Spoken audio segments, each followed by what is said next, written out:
मदद फरमाए। ये भी याद रहे कि आज अशराए रहमत की आखिरी रात है। अभी कुछ दिनों पुरानी बात है कि हम जिक्र कर रहे थे कि रमज़ान आने वाला है, रमज़ान आएगा तो हम इतनी इबादत करेंगे, कुछ प्लान्स किए थे।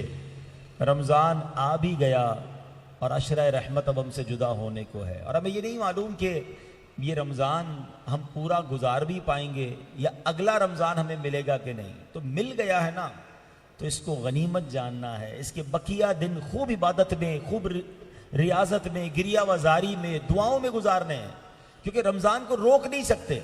रमज़ान में चले जाना है, मगर हमने इसी रमज़ान में अल्लाह को राज़ी करना है। हमने इसी रमज़ान में रब को राज़ी करके जन्नत हासिल करनी है। तो इसके लिए हमें अपनी कोशिशों को तेज़ करना है। मगर बदकिस्मती से हर साल की तरह इस साल भी ऐसा नज़र आता है कि रमज़ान के पहले 4, 5, 6 दिन जो जज्बा होता है आहिस्ता आहिस्ता वो जज्बा मस्जिदों में कम होता नजर आ रहा है। अच्छा, अब ये 6 रोज़ा तरावी, 10 रोज़ा तरावी और इसी तरह 15 रोज़ा तरावी, इस पर हरज नहीं है।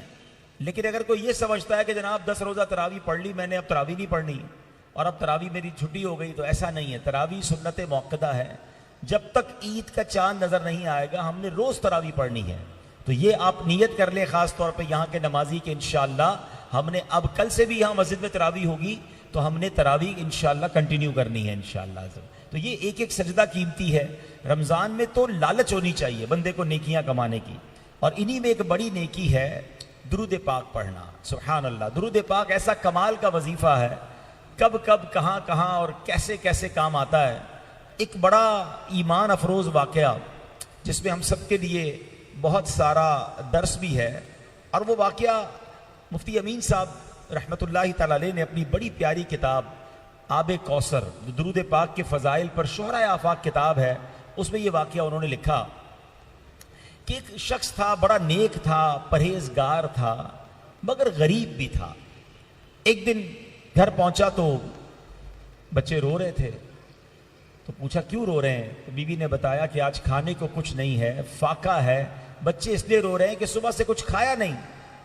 तो कहता चलो खाना तो नहीं है, मगर हम ऐसा करते हैं कि सब मिलकर, बीवी बच्चे, हम सब घर वाले मिलकर प्यारे आका अलैहिस्सलाम पर दुरूद पाक भेजते हैं, दुरूद पाक का नजराना पेश करते हैं। अल्लाह अकबर। वो कहता है जब सारी दुनिया खांदी है खैरात मदीने दी, तो मदीने वाले को याद करते हैं, दुरूद पढ़ते हैं। वो दुरूद पढ़ने लगे और दुरूद पढ़ते पढ़ते उस नेक शख्स की आंख लग गई। जब आंख लगी तो किस्मत जाग उठी।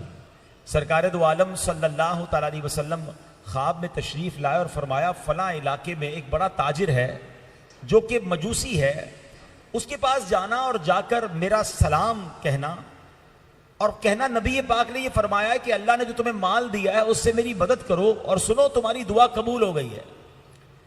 ये शख्स उठा तो हैरान के बेशक नबी पाक का दीदार हुआ, मगर मेरे आका मुझे किसी गैर मुस्लिम के पास क्यों भेजेंगे? लगता है मुझे कोई गलती हुई है। हेजिटेशन है, परेशान हो गया, फिर सो गया। ख्वाब में नबी पाक फिर तशरीफ लाए, फरमाए जाए उसी के पास जाओ, जाकर कहो नबी पाक ने सलाम भी दिया है, मेरी मदद भी करो, तुमने कुछ दुआ मांगी वो कबूल हो गई है। अब जब दोबारा उठा तो कहा अब तो ये ख्वाब प्यारे आका अलैहिस्सलाम की तरफ से है। ढूंढता ढूंढता उस बिजनेसमैन को पहुंचा, बहुत बड़ा मालदार अरबोपति शख्स था, बहुत सारे लोग उसके मकान में वैसे भी मौजूद थे, बिजनेस डील चल रही थी। तो कहा मैं आपके लिए एक पैगाम लाया हूँ। कहा किसका पैगाम लाया हो? कहा मैं मुसलमान हूं और हमारे नबी अलैहिस्सलाम का आपके लिए पैगाम लाया हूं। वो मजूसी आग की पूजा करने वाला था। वो कहते तुम्हें पता नहीं मैं मुसलमान नहीं हूं, मैं तो तुम्हारे नबी को मानता ही नहीं, तो मेरे लिए कैसे सलाम आ सकता है, मेरे लिए कैसे पैगाम आ सकता है? तो कहा मेरे आका ने एक और बात भी फरमाई है कि आपने कोई दुआ मांगी है, वो दुआ भी कबूल हो गई है। अब मजूसी जो है वो खड़ा हो गया अपनी सीट से, उसका हाथ पकड़ा और कमरे के अंदर ले गया और अंदर जाकर तो कहता है कि पहले मुझे कलमा पढ़ाओ। कलमा पढ़कर मुसलमान हो गया। अब उसने अपने नौकरों को बुलाया, सारे बिजनेसमैन को बुलाया, कहा देखो मैं मुसलमान हो गया हूं, तुम में से जो मुसलमान होगा वो मेरे साथ कारोबार कर सकेगा, जो मुसलमान नहीं मेरा उससे ताल्लुक खत्म। कई लोगों ने कलमा पढ़ना शुरू कर दिया, वो भी मुसलमान हो गए। अब उसने अपने बेटे को बुलाया और बेटे को बुलाकर कहा, इकलौता बेटा था, बेटा मैं मुसलमान हो गया हूं, अगर तुम भी मुसलमान हो जाओ, अगर मेरे बेटे हो, वरना फिर मेरा तुमसे ताल्लुक खत्म। बेटा भी कलमा पढ़ के मुसलमान हो गया। अब ये बेटी को बुलाया, बेटी मुसलमान हो गई। तो ये जो नेक शख्स गया कर रुको तो सही, बताओ तो सही माजरा क्या है, मैं तो सिर्फ सलाम लाया हूं, मैंने ये बताया कि एक दुआ है जो कबूल हो गई है और आप सबने कलमा पढ़ना शुरू कर दिया है। इसके पीछे रीजन क्या है? अब वो मजूसी, वो आग की पूजा करने वाला बताता है कि मसला यह है कि मजूसियों के मजहब में एक रस्म है या एक इजाजत है कि भाई बहन आपस में निकाह कर सकते हैं। तो ये दोनों, मेरा बेटा और बेटी का मैंने कुछ दिनों पहले ही निकाह किया, और निकाह करने के वक्त जब हमने अपने घर में बहुत बड़ी दावत की और खाना बनाया, तरह तरह के प्रोग्राम्स किए, तो मेरे घर के बराबर से मुझे रोने की आवाज आई। मैंने कान लगाया तो छोटी छोटी बच्चियों की आवाजें आ रही थी कि अम्मी जान, हमारा पड़ोसी सैयदजादी माँ है, सैयदजादी औलाद है, सबके हाथ उठते हैं और रोते रोते दुआ करते हैं, या अल्लाह इस शख्स को इस्लाम की हिदायत दे दे, इसने हमारे साथ भला किया है, हमारे नाना जान की शफाअत से इसको जन्नत में दाखिला अता फरमा।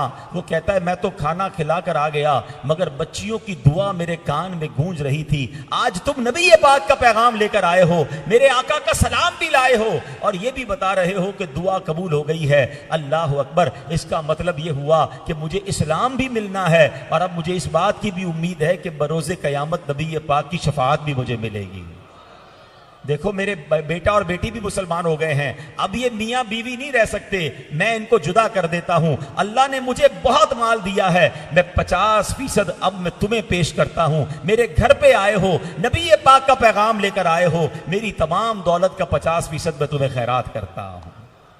अल्लाह अकबर। जरा गौर कीजिए, ये गरीब शख्स जिसके घर में खाने को नहीं था, हाथ फैलाने नहीं गया, दुनिया वालों से मांगने नहीं गया, बच्चों ने, घर वालों ने सिद्ध के दिल से आका अलैहिस्सलातु वस्सलाम को याद करना शुरू किया, दुरूद पाक की कसरत की। और आज मेरे पास और मौजू है, वरना अगर मैं इसी मौजू पर बात करता रहूं कि एक दुरूद पाक ऐसा वजीफा है कि कितने दुख दूर कर देता है, कितनी परेशानियां दूर कर देता है, कितने लोगों के कर्जे उतर गए, और ये वाकयात किताबों में मौजूद है। आज हम में से बहुत सारे लोग यहां परेशान होंगे, कोई कर्जे में होगा, कोई बेरोजगार होगा, कोई बीमार होगा।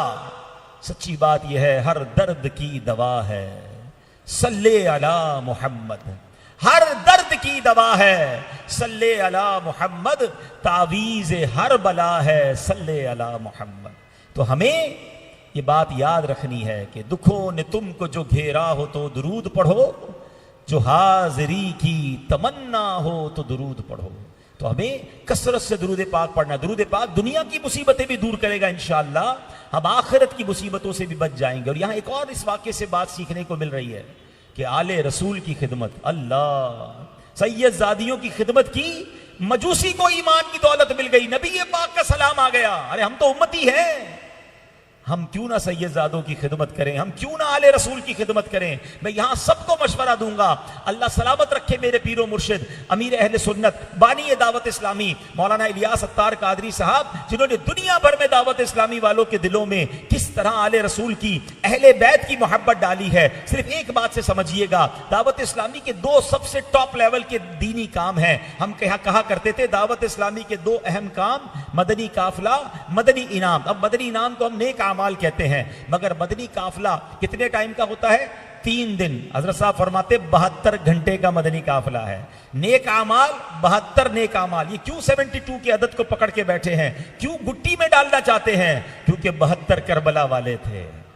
करबला वालों की मोहब्बत बच्चे बच्चे के दिल में आ जाए। अमीर अहले सुन्नत फरमाते अपनी आमदनी का कुछ हिस्सा अलग करो, अपने प्रॉफिट में 1%, 2%, 5% ये अलग कर लो, और ये आले रसूल की खिदमत करो, सैयदजादों की खिदमत करो, क्योंकि जिसका सदका मिल रहा है, अल्लाह अकबर, जब आप उनकी आल की खिदमत करेंगे, अल्लाह आपकी आल में, आपके माल में बरकत डाल देगा। दुनिया का दस्तूर है, कोई आपके बच्चों की, जब भी आपके पास आए आपके बच्चों के लिए तोहफा लाए, बल्कि आप उससे मिले, वो आपको कहे बेटा कैसा है आपका, बच्चे कैसे, ये अपने बच्चों के लिए तोहफा ले जाएं। मेरे बच्चों का कोई ख्याल रखे, मुझे कितना अच्छा लगता है। बताओ ना, जो नबी पाक के बच्चों का ख्याल रखे, आका की आल की खिदमत करे, नबी पाक कैसा प्यार फरमाएंगे। तो जिंदगी का उसूल बनाएं, अपनी हैसियत के मुताबिक कुछ ना कुछ अपनी आमदनी में, कुछ ना कुछ अपने माल में से अलग किया करें। लोग आजकल सवाल पूछते हैं, जनाब सैयदजादे को रकम देनी है, ज़कात तो लग नहीं सकती, क्या करें जनाब? अल्लाह अकबर, सैयदजादे को माल का मैल दोगे,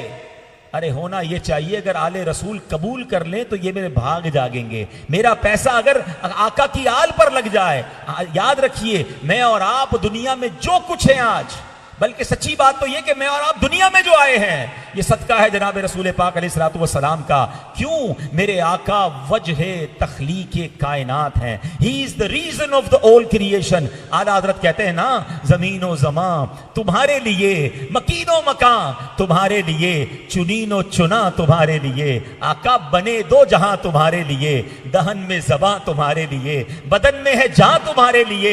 हम आए यहां तुम्हारे लिए, उठे भी वहां तुम्हारे लिए। अरे जिनके लिए आए हैं, और हमें सदका कैसे मिल रहा है? यकीनन हम नातों में तो शेर सुनते हैं कि खाते हैं तेरे दर का, पीते हैं तेरे दर का। कुछ लोगों को कंफ्यूजन हो जाती है क्योंकि हदीसें पढ़ी नहीं है। बुखारी शरीफ की हदीस सुनाता हूं। अल्लाह के नबी अलैहिस्सलातु वस्सलाम फरमाते हैं, इन्नमा अना कासिमुन वल्लाहु युअती। आका फरमाते बेशक अल्लाह अता फरमाता है, मैं तकसीम करता हूं। अरे सारी दुनिया खांदी है, खैरात मदीने दी। अरे आका का सदका हमें मिल रहा है, वही तो तकसीम करने वाले हैं। तो जब उनके दर से मिला है तो उनकी आल पर खर्च करना ये तो सआदत की बात है। और मिल जाएगा और अता किया जाएगा। तो इस वाक़े से दुरूद पाक की फजीलत भी और आले रसूल की खिदमत का जज्बा भी अल्लाह मुझे और आपको इसका शौक नसीब फरमाए। इस माह रमजान में बहुत सारे गरीबों को ज़कात मिल जाती है, मगर सैयद साहिबान बेचारे परेशान रहते हैं। तलाश कीजिए, आपके आसपास ऐसे लोग होंगे, अपनी आमदनी का कुछ हिस्सा निकालिए, इनकी खिदमत कीजिए। किसी की इफ्तारी अच्छी कर दें, किसी के बच्चों के लिए ईद का इंतजाम कर दें। सुभान अल्लाह, जिस तरह अपने बच्चों की फिक्र कर रहे हैं कि बच्चे ईद वाले दिन क्या पहनेंगे, अगर ज्यादा नहीं कम अज कम एक सैयद फैमिली के लिए ईद का वैसा ही पैकेज बना दो जैसा आपने अपने बच्चों के लिए सोचा है। फिर देखो मेरे आका कैसे राजी होते हैं। क्या मालूम यही खिदमत, सुभान अल्लाह, हमें नबी पाक दीदार नसीब कर दे। सारी जिंदगी शेर सुनाना है कि आका तेरी नस्ले पाक में है, बच्चा बच्चा नूर का, तू है ऐने नूर, तेरा सब घराना नूर का। और आज अल्लाह का शुक्र अदा करें कि आज रात, किस रात हमें आले रसूल का जिक्र करने का मौका मिल रहा है कि आज रात हमारी अम्मी हुजूर उम्मुल मोमिनीन हजरत खदीजतुल कुबरा रदी अल्लाह ताला अन्हा का यौम विसाल है। आप नानी जान हैं हसनैन करीमैन की, क्या अजीम हस्ती हैं, और आज उनका यौम विसाल भी है। अल्लाह तुरबत हजरत खदीजा पर अपनी करोड़ों रहमतों की बारिश नाजिल फरमाए और उनके सदके हमारी मगफिरत फरमाए। हजरत खदीजा रदी अल्लाह ताला अन्हा वो अजीम खातून है। इस्लाम की खिदमत में जो उनका अंदाज रहा, सुभान अल्लाह, इब्तिदाए इस्लाम था। अब यहां मैं, क्योंकि बयान लाइव भी जा रहा है, घर की खवातीन भी सुनेंगी, औरत को अपने शौहर के साथ कैसा सपोर्ट करना चाहिए, अपने शौहर के साथ कैसा ख्याल रखना चाहिए। अल्लाह अकबर, हजरत खदीजा की सीरत से सीखने को मिलता है। नबी पाक की उम्र मुबारक 25 साल, हजरत खदीजा की उम्र 40 साल। अब ये जब निकाह हो रहा है, नबी पाक पर अपना सारा माल कुर्बान किया। हजरत खदीजा बड़ी मालदार खातून थी। आज की औरत कहती ये माल मेरा, आपका तो नहीं है, आपको क्यों दूं। अगर शौहर पे बुरा वक्त आया है, औरत को उस टफ टाइम में अपने शौहर का साथ देना चाहिए। नबी पाक ने जब इस्लाम की बात करना शुरू की, जब पहली वही नाजिल हुई, अल्लाह की तरफ बुलाना शुरू किया, अपने पराये हो गए, रिश्तेदार मुखालिफ हो गए, जान के प्यासे हो गए। अल्लाह अकबर, हर तरफ से जनाब टेंशन है। मगर जब नबी पाक घर आते, हजरत खदीजा नबी पाक को दिलासा देती, आपसे कहती हुजूर आप ना घबराएं, आप तो यतीमों की किफालत करने वाले हैं, आप तो अल्लाह के सच्चे नबी हैं, आप गरीबों का ख्याल रखने वाले हैं, हुजूर आपको कुछ नहीं होना। अल्लाह अकबर, घर से सपोर्ट होता था, नबी पाक का साथ देती। हजरत खदीजा वो अजीम हस्ती है। याद रखिए, दुनिया में सबसे पहले नमाज हजरत जिब्राइल ने नबी पाक को प्रैक्टिकल करके बताया। फिर प्यारे आका ने सबसे पहले वुजू और नमाज पढ़ी, और नबी के पाक के बाद अगर किसी ने वुजू का तरीका सीखा और नमाज पढ़ी तो वो हजरत खदीजतुल कुबरा रदी अल्लाह ताला अन्हा, वो ऐसी हमारी अम्मी हुजूर। अल्लाह अकबर और सुभान अल्लाह। अब जरा यहां मैं अपनी घर की जो माएं बहनें मुझे सुन रही हैं या बाद में सुने, उनके लिए दर्स है कि अपने घर वालों को प्रेशर ना दिया करें। आजकल महंगाई का दौर है, आजकल टेंशन है, लोगों के कारोबार में बड़े प्रॉब्लम्स हैं, लंबी लंबी लिस्टें हैं, मुझे ये भी चाहिए, मुझे ये भी चाहिए, मैं नहीं जानती कहां से ला कर दो। और उसके नतीजे में हो क्या रहा है कि या तो मर्द डिप्रेशन का मरीज बन रहा है, या अल्लाह ना करे हराम कमाने की तरफ जा रहा है, या चोरी की तरफ जा रहा है, या रिश्वत की तरफ जा रहा है। और एक वक्त आता है कि घर वालों के प्रेशर की वजह से वो कोई नाजायज काम करता है, फिर पुलिस आती है घर पे। पहले जमाने की औरतें कैसी होती थी, मर्द जब बाहर जाता था ना कमाने के लिए, तो कहती देखो हलाल कमा कर लाना, हराम मत लाना, हम थोड़े पर गुजारा कर लेंगे, हम अल्लाह की नाराजगी नहीं चाहते। मगर आज ये जुमले होते हैं, तुम्हें जहां से लाना है लाओ, हमारी डिमांड पूरी करो। तो मेरी माओं से गुजारिश है, मेरी बहनों से गुजारिश है, अपने वालिद, अपने भाई, अपने शौहर, उसको इतना प्रेशराइज ना करें। एक जुमला याद कर लें, जिस औरत ने मुश्किल वक्त में अपने शौहर का साथ दिया है, अल्लाह ने उसको अच्छे दिन जरूर दिखाए हैं, फिर अल्लाह ने उसको उरूज अता किया है। तो ऐसे मौके पर साथ देना होता है। और बीबी खदीजतुल कुबरा रदी अल्लाह तआला अन्हा ने बहुत टफ टाइम था, मगर नबी पाक का कैसा साथ दिया। और फिर सरकारे दो आलम अलैहिस्सलाम का बीबी खदीजा से प्यार कैसा था कि जब नबी पाक उनका विसाल हो गया, उसके बाद नबी पाक उनकी सहेलियों को, उनके रिश्तेदारों को तहाइफ भिजवाया करते और फरमाते थे कि खदीजा ने मुझे उस वक्त याद रखा, उसने उस वक्त साथ दिया जिस वक्त मेरा कोई साथ देने वाला नहीं था। अल्लाह अकबर। तो ये बातें हमें याद रखनी है कि अगर कोई जिंदगी में हमारे साथ अच्छा काम करे, हमारे साथ कोई अच्छा बर्ताव करे, तो हमें बाद में उसका एहसान भी मानना है। लोग मुश्किल वक्त में साथ देने वालों को फिर अच्छे वक्त आ जाए तो भूल जाते हैं। नहीं नहीं, हमें उन लोगों को बाद में भी याद रखना है, उनके लिए दुआएं करनी है। तो ये एक अच्छे इंसान की निशानी होती है। तो बहरहाल मेरे प्यारे इस्लामी भाइयों, बड़ा मुबारक महीना हमारे दरमियान है। और चूंकि यहाँ आज खत्म कुरान हुआ है, और सुभान अल्लाह, कुरान पाक ये वो अजीम नेमत है। कुरान पाक राह हिदायत है, किताब हिदायत है। मगर हमारा मामला ये है कि हम कुरान से ये कहते तो है कि वो किताब हिदायत है, मगर उससे हिदायत कौन ले रहा है। मैं आपसे पूछूं कारोबार कहाँ से सीखा, तो कारोबार तो मार्केट से सीखा। अच्छा जनाब, आपने अदालत के उसूल कहाँ से सीखे, वो तो गैर मुस्लिमों की किताबों से हम लेते हैं। अच्छा माशरती उसूल किधर से सीखने हैं, वो फला मुल्क की इकोनॉमी बड़ी अच्छी है उससे सीखना है। हिदायत जो है कुरान को कहते हैं, मगर हिदायत लेने के लिए कुरान से कोई तैयार नहीं, क्योंकि कुरान पढ़ते नहीं है, कुरान अंडरस्टैंड करते नहीं है। ये तो ऐसे ही है कि किसी बंदे की तिजोरी में करोड़ों रुपए पड़े हुए हों, सोने चांदी के जेवरात हों, और वो दूसरों से भीख मांगता फिरे, तो लोग क्या कहेंगे, कितने अजीब आदमी हो भाई, इतना सारा माल पड़ा है वो खर्च करो ना। तो कुरान हमारे पास है, मगर हम दूसरों से रहनुमाई मांग रहे हैं। काश हम कुरान से गाइडलाइन लेना शुरू कर दें, फिर देखें हम कितनी तरक्की करते हैं। चूंकि वक्त थोड़ा है आज अल्हम्दुलिल्लाह, चूंकि खत्म कुरान कराची में कई जगहों पर हो रहे हैं, तो मुझे आज 3 बयानात में जाना है। तो पहला बयान ये है, तो मैं 1-2 आयतें कुरान की। अल्लाह अकबर। कुरान यकीन करें, मोहब्बत कर लें, आप कुरान से दोस्ती कर लें। कुरान ऐसी गाइडलाइन है, और जब कुरान से कोई बात डायरेक्टली समझ आती है ना, तो दिल झूम उठता है। पहले तो कुरान की अहमियत को इस बात से समझिए कि आपको जिससे प्यार होता है, बताओ उससे बातें करने को जी चाहता है ना, है? बंदा कहता है या तो मैं उससे बातें करता रहूं या उसकी बातें सुनता रहूं। जिससे प्यार है ना, उसकी बातों से जी नहीं भरता।